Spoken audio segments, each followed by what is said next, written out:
ఇక డీటెయిల్స్ చూస్తే చిన్నదైనా పెద్దదైనా ఉద్యోగం వస్తే చాలు. స్టడీకి తగ్గ జాబ్ లేకపోయినా పర్వాలేదు. రోజువారీ అవసరాలు తీరితే అదే మహాభాగ్యం. ఇది స్టేట్లో నిరుద్యోగుల పరిస్థితి. చేతిలో పెద్ద పెద్ద డిగ్రీలున్నా అవకాశాలు లేకపోవడంతో చిన్న వాటితోనే సరిపెట్టుకుంటున్నారు నిరుద్యోగులు.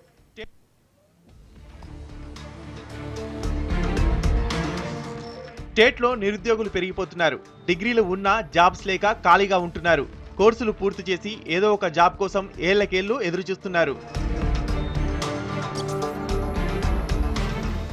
స్టేట్లో నిరుద్యోగంపై ఫోకస్ చేయని నేతలకు అనుకోని షాక్ తగిలింది.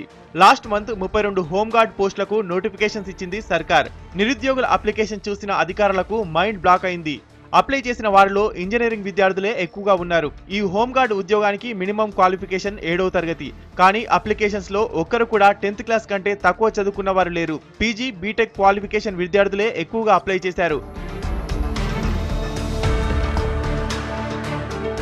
ప్రెజెంట్ గల్లీకో ఇంజనీర్ ఉన్నాడు. పుట్టగొడుగులా పుట్టుకొచ్చిన ఇంజనీరింగ్ కాలేజీలతో నిరుద్యోగులు భారీగా పెరిగిపోతున్నారు. నాణ్యత లేని చదువులతో రోడ్డున పడుతున్నారు. కనీస అవసరాలు తీరక రోజు జీతానికి పనిచేస్తున్నారు. పేరుకే పోలీస్ శాఖ. హోంగార్డుకు ఎలాంటి అలవెన్స్లు ఉండవు. రోజుకు 300 జీతం తప్ప మరే ఇతర అలవెన్స్లు ఇవ్వరు. పనిచేసిన దానికి మాత్రమే జీతం. ఇలాంటి పోస్టులకు కూడా లక్షలు పెట్టి చదువుకున్న ఇంజనీర్లు పోటీ పడుతున్నారు. సిఐడి 32 హోంగార్డు పోస్టులకే కాదు, బి కేటగిరీలో ఉండే ఉద్యోగులు మొత్తం 13 జిల్లాల్లో పనిచేయాలి. వీటికి కూడా ఇంజనీర్లు పోటీ పడుతున్నారు. ఈ తరహా ఉద్యోగాలు చేయడానికి కూడా పచ్చజెండా ఊపుతున్నారు నిరుద్యోగులు.